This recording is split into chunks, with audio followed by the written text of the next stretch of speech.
List surgeries की जो dates मिलती हैं एक एक साल बाद, दो साल बाद, मेरे पास रोज रिक्वेस्ट आती है कि सर हम बचेंगे नहीं तो अब सर्जरी करा के क्या करेंगे। एजुकेशन को आपने 11,584 करोड़ रुपीस से कम किया, सोशल वेलफेयर को रिड्यूस किया 11,900 करोड़ से, रूरल डेवलपमेंट को रिड्यूस किया 75,000 करोड़ से, एग्रीकल्चर को रिड्यूस किया बाय 10,992 करोड़ से। आप देखिए 5 करोड़ केसेस पेंडिंग है।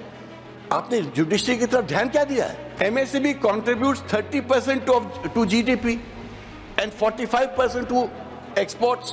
19,828 MSMEs शट डाउन हुए हैं इन 23-24। तो 20,000 अगर MSMEs बंद हो रहे हैं लास्ट एक साल में। Budget, income, expenditure and expected expenditure जो होता है नेक्स्ट कमिंग ईयर का, उसका एक लेखा जोखा होता है सर। हमको बार बार ये बताया जा रहा है कि विकसित भारत जो 2047 तक अचीव होगा, एज इफ ये बजट उस विकसित भारत का बजट है। ये बजट तो एक साल का बजट है। हमको तो ये भी नहीं पता कि 4 साल बाद क्या व्यवस्था होगी। इसी इलेक्शन में अगर 20 सीट कम हो जाती तो दूसरी और व्यवस्था हो सकती थी। तो मेरा ये कहना है कि बजट को एनुअल फीचर मान के उस साल के बारे में हम बात करें। मिशन आत्मनिर्भर भारत पल्सेस के बारे में आपने बोला, aim is to reduce import dependency.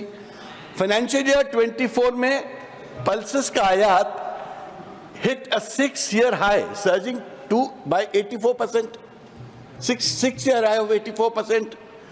India is the largest vegetable oil importer. हम ऑयल का जो वेजिटेबल ऑयल का इंपोर्ट करते हैं, fulfilling 70% of its demand from foreign sources. Without investment in research and high yielding seeds, such announcements remain a mayor slogan. मेरे को खुशी हुई कि मखाना बोर्ड भोपाल का एक यूनिक इनिशिएटिव, बिहार का एक यूनिक इनिशिएटिव है, बट यूएसए आज एक मखाना का एक सुपर फूड एक जॉइंट मार्केट बन चुका है। और जो हमारे फार्मर्स हैं उनको तो एमएसपी तक नहीं मिलती है मखाना की, और जो प्रॉफिट्स होते हैं वो सब बाहर जाते हैं। तो आपके पास जो व्यवस्थाएं हैं, इन व्यवस्थाओं पे तो बजट का एलोकेशन होना चाहिए।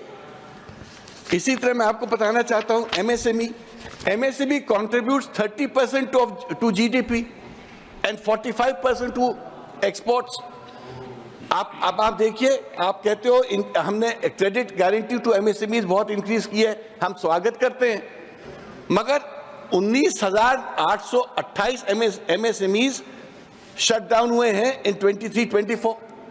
तो 20,000 अगर MSMEs बंद हो रहे हैं लास्ट एक साल में, तो ये क्या कहानी है? हम किस कहानी की बात कर रहे हैं? So this is support. Is the support reaching the right beneficiaries? Is the question. इसी तरह फिस्कल टारगेट आपने बात की कि 4.4 ऑफ द जीडीपी होना कर रहे हैं हम, डाउन फ्रॉम 4.8 लास्ट ईयर। अब डेफिसिट रिडक्शन आप कर तो रहे हो at the cost of massive cuts in what? Capital expenditure. Education को आपने 11,584 करोड़ रुपीस से कम किया, सोशल वेलफेयर को रिड्यूस किया 11,900 करोड़ से, रूरल डेवलपमेंट को रिड्यूस किया 75,000 करोड़ से, एग्रीकल्चर को रिड्यूस किया बाय 10,992 करोड़ से। तो इस सब का क्या मतलब है? आपने डेफिसिट अगर कम भी किया और ये सब चीजें कैपिटल एक्सपेंडिचर्स को आपने रिड्यूस कर दिया, तो आपने अपने मेन सेक्टर्स को तो अनएड्रेस्ड छोड़ दिया ना। अब आप टैक्सेशन की बात करता हूं। आपने एक वर्ल्ड में प्रोग्रेसिव टैक्सेशन पॉलिसीज होती हैं। Indirect taxes contribute 27% of gross receipts, 27% indirect tax. Contribution of income tax is 22%, जबकि इनकम टैक्स को इनडायरेक्ट टैक्स से ज्यादा होना चाहिए अगर हम कंट्री में इक्विटी की बात कर रहे हैं। Contribution of corporate tax is just 17%, जिसको सबसे ज्यादा टैक्स करना चाहिए। ऐसा लगता है कि पूरी सरकारी कॉर्पोरेट्स के लिए आप उन्हीं को बेनिफिट देना चाहते हो, उन्हीं को सपोर्ट करना चाहते हो। तो this partiality towards corporates is becoming very heavy for a common man. जनता के बीच में एक कॉमन बातचीत का विषय बन चुका है।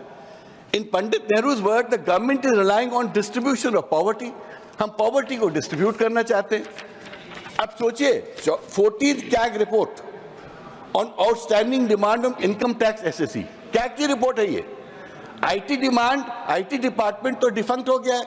हमारे सेक्रेटरी जनरल मोदी साहब खुद head of the IT income tax board थे. आईटी डिपार्टमेंट वर्चुअली डिफंक्ट हो गया है. कैग रिपोर्ट का है कहना यह है कि 2011 में CAG found 84.3% of outstanding tax demand to be unrecoverable. 84.3% of outstanding tax demand to be unrecoverable, and this has now risen to 97%. That is 19.35 lakh crores is unrecoverable. आप रिकवरी नहीं कर सकते. क्या कहता है? Despite multiple requests, CBDT refused to share tax defaulters data from March 2020 to 2024.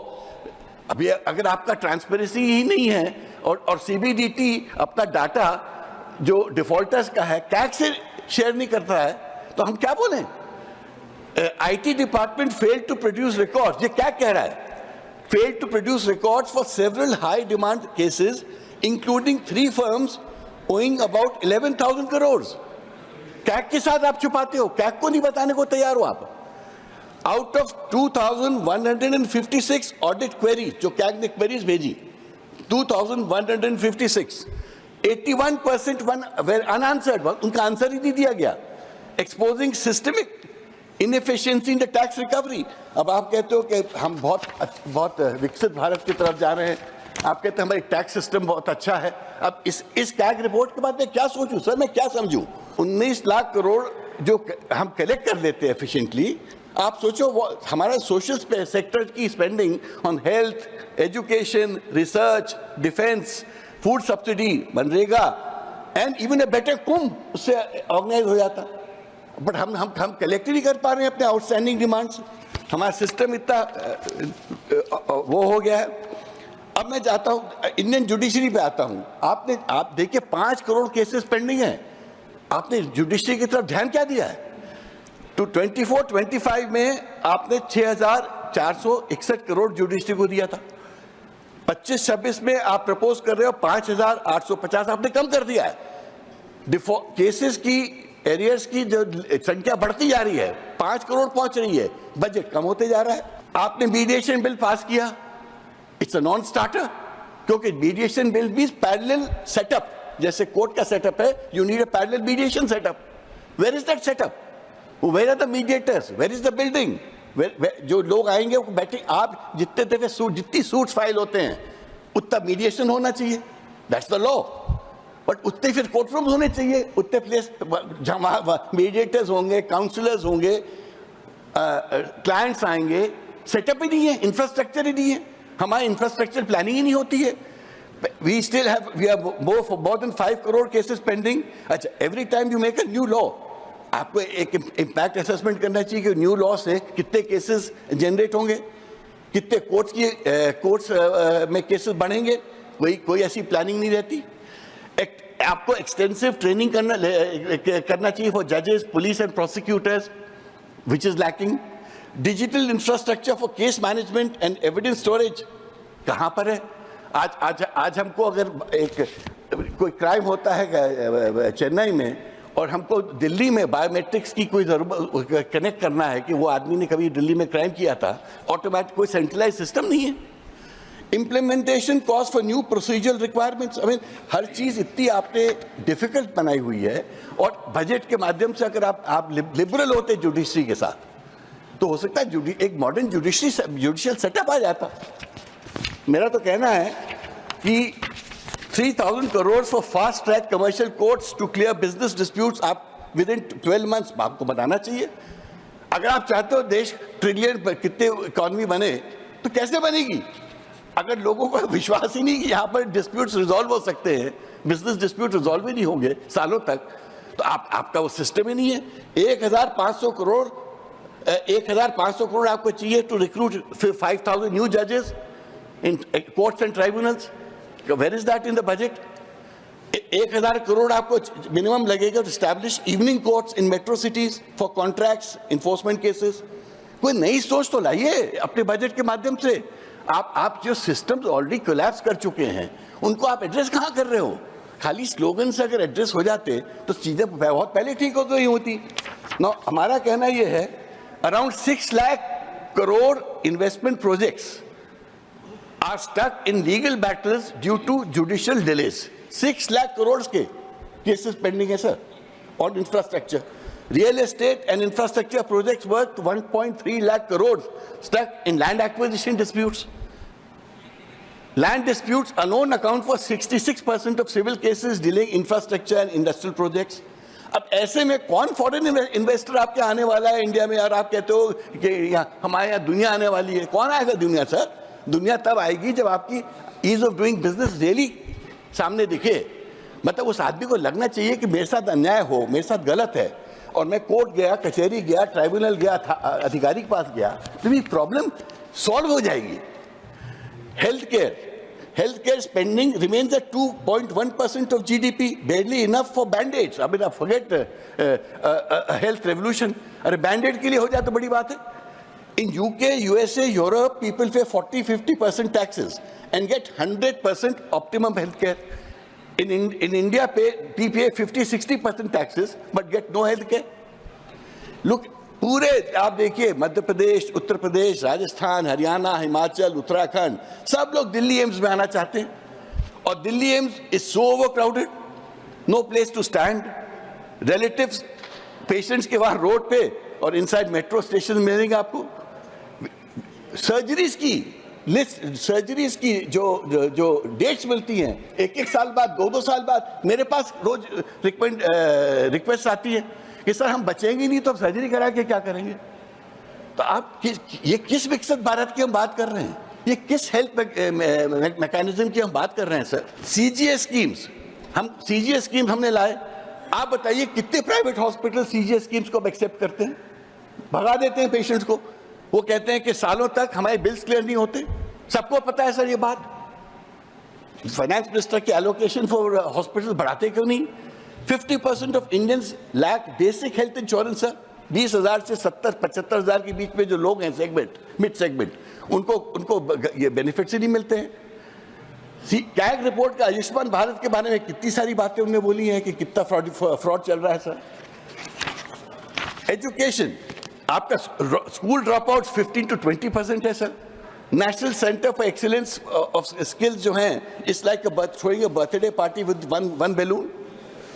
Government promises Viksit Bharat in 2047, but we want IIT, IIMs and medical college today, not in 47, sir. So मेरा ये कहना है, आपने incubator scheme लाई, 300 incubator scheme लाए, आप बताइए एक unicorn आपने प्रोड्यूस किया क्या? आप करोड़ रुपए तो इंक्यूबेटर स्कीम पे लगा देते हैं, बट यूनिकॉर्न कौन बना यहाँ सर इंडिया में? तो मेरा ये कहना है, R&D में जब तक आप अपना बजट नहीं बढ़ाओगे, वो R&D में आप क्या स्पेंड करते हो? 0.64%। तो R&D का आप स्पेंड नहीं करोगे तो आप बताइए, आप चाइना विच स्पेंड्स 2.4%, US 3.5%, आप कैसे कॉम्पीट करेंगे सर? गवर्नमेंट का R&D is 55%, private sector is 45%, जबकि यूरोप का में 70%। DeepSeek and Chat GPT is the new breakthrough. अब वो देखिए ब्रेक थ्रू जो हो गया है वो तो अमेरिका यूरोप में हो रहा है सर, और हम कहते हैं कि हम इन न्यू एरा में जा रहे हैं। लास्ट में यही कहना चाहूंगा सर कि GST को रैशनलाइज करिए। GST में प्रॉब्लम क्या है sir? Apart from the tax rates sir, जो दिन भर जो विदाउट डिटर्मिनेशन जो लोगों को अरेस्ट करके जेल में डाल दिया जाता है, पूरी इंडस्ट्री डरी बैठी हुई है। तो आपका एग्जीक्यूशन खराब है, आपका एग्जीक्यूशन खराब है, आपकी प्लानिंग नहीं है, आपकी कोई स्कीम्स नहीं है। धन्यवाद तनखा साहब।